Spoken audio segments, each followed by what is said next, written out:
Simone Marcignac suspendu par l'UEFA, le scandale d'un arbitrage à sens unique contre le FC Barcelone. Vous êtes presque 100% à regarder mes vidéos sans abonner s'il vous plaît. Crise arbitrale, l'UEFA suspend Simone Marcignac pour favoritisme envers l'Inter Milan contre le Barça. Une décision sans précédent qui relance le débat sur l'intégrité de l'arbitrage européen. Introduction, une onde de choc à Nyon. Ce jeudi matin, un communiqué de l'UEFA a mis le feu aux poudres. Simone Marcignac, arbitre international polonais parmi les plus respectés du continent, est désormais suspendu à durée indéterminée. L'organe dirigeant du football européen justifie cette décision par la perte manifeste d'impartialité lors du match retour entre l'Inter Milan et le FC Barcelone en demi-finale de la Ligue des Champions. Un coup de tonnerre dans le ciel de la maison du football européen, qui admet pour la première fois publiquement qu'un de ses arbitres a pu favoriser une équipe au détriment d'une autre, en l'occurrence le géant catalan. Le match en question, disputé le 6 mai 2025 à San Siro, s'était terminé sur un score de 3-3, synonyme d'élimination pour le Barça, déjà tenu en échec à l'aller 1-1. Mais c'est moins le score final que les décisions arbitrales polémiques qui ont fait couler l'encre, suscitant l'indignation massive des supporters, des joueurs, du staff, et même des observateurs neutres. Chapitre 1, une rencontre disputée sous tension. San Siro, 6 mai 2025. L'ambiance est électrique. L'Inter Milan, en quête de sa première finale depuis 2010, accueille un FC Barcelone en pleine renaissance, mené par le tacticien Hansi Flick et la pépite Lamine Yamal. Les enjeux sont gigantesques, une place en finale, des millions d'euros, et le prestige de se rapprocher d'une étoile.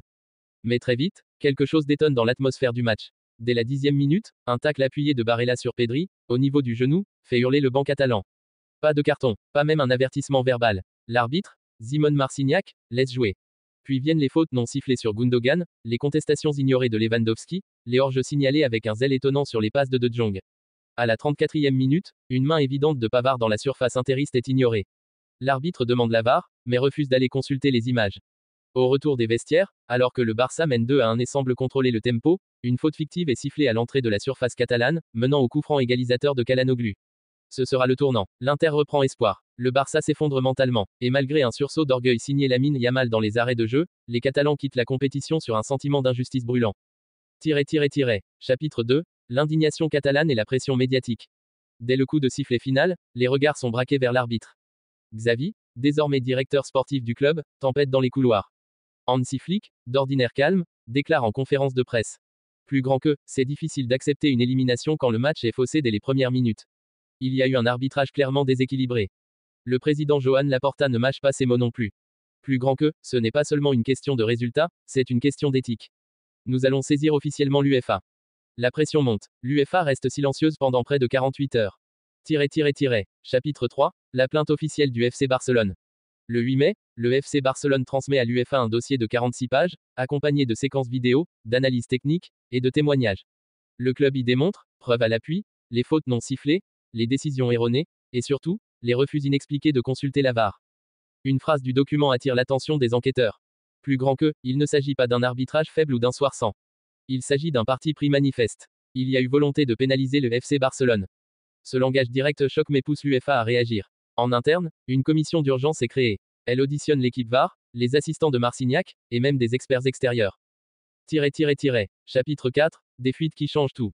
Le 10 mai au soir, le quotidien L'Équipe publie une fuite explosive, un échange vocal entre Marcignac et l'assistant VAR quelques minutes avant le but du 2-2 de l'Inter.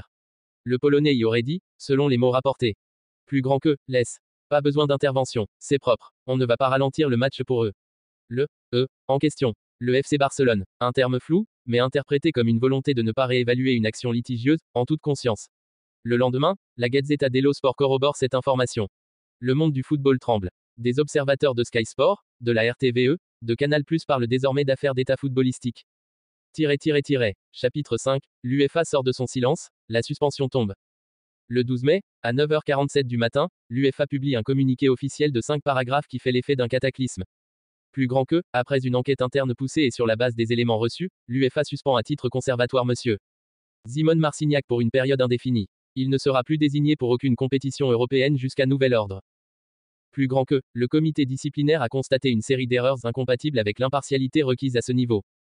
Le choc est total. Jamais un arbitre aussi expérimenté, finaliste de la Coupe du Monde 2022, considéré comme l'un des meilleurs au monde, n'avait subi pareille sanction. La finale de la Ligue des Champions 2025, initialement pressentie pour lui est immédiatement retirée. Chapitre 6, réaction en cascade. Du côté catalan, c'est un soulagement mêlé d'amertume. Joan Laporta, plus grand que, nous n'avions pas rêvé. Quelque chose de grave s'est réellement passé. Nous saluons le courage de l'UEFA. Mais cette suspension ne réparera pas notre élimination. Pedri, sur Instagram. Plus grand que, l'arbitre a été suspendu. Mais nous, on est sortis. Je ne sais pas si je dois sourire ou pleurer. Du côté de l'Inter, c'est le silence. Aucun communiqué officiel. L'entraîneur Simone Inzaghi déclare. Plus grand que, je n'ai rien vu d'anormal. Nous avons mérité notre place. Mais en privé, plusieurs sources affirment que l'encadrement italien est très embarrassé par la tournure des événements. Chapitre 7, le débat relancé sur l'arbitrage en Europe. Cette affaire relance un débat houleux sur l'intégrité de l'arbitrage en Ligue des Champions. De nombreuses voix s'élèvent pour réclamer une transparence totale sur les communications VAR, une réforme de la désignation des arbitres, la possibilité pour les clubs de faire appel en cas d'erreur grave.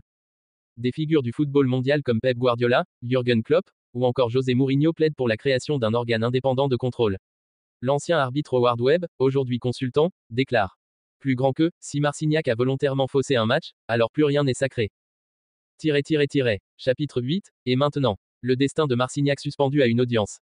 Simone Marcignac ne s'est pas encore exprimé publiquement. Des rumeurs font état de sa volonté de contester la suspension, niant tout favoritisme et parlant d'un complot médiatique. Une audience disciplinaire est prévue le 27 mai à Nyon. Le verdict pourrait aller jusqu'à une radiation de l'arbitrage européen. Pendant ce temps, l'UEFA cherche en urgence un remplaçant pour la finale de Wembley. L'Allemand Daniel Siebert et le Français Clément Turpin sont en balance.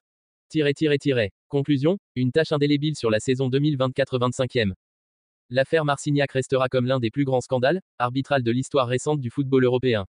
Si la justice a été rendue tardivement, le mal est fait. Le FC Barcelone a été privé d'une finale qui lui tendait les bras, et l'image de la Ligue des Champions s'en trouve écornée.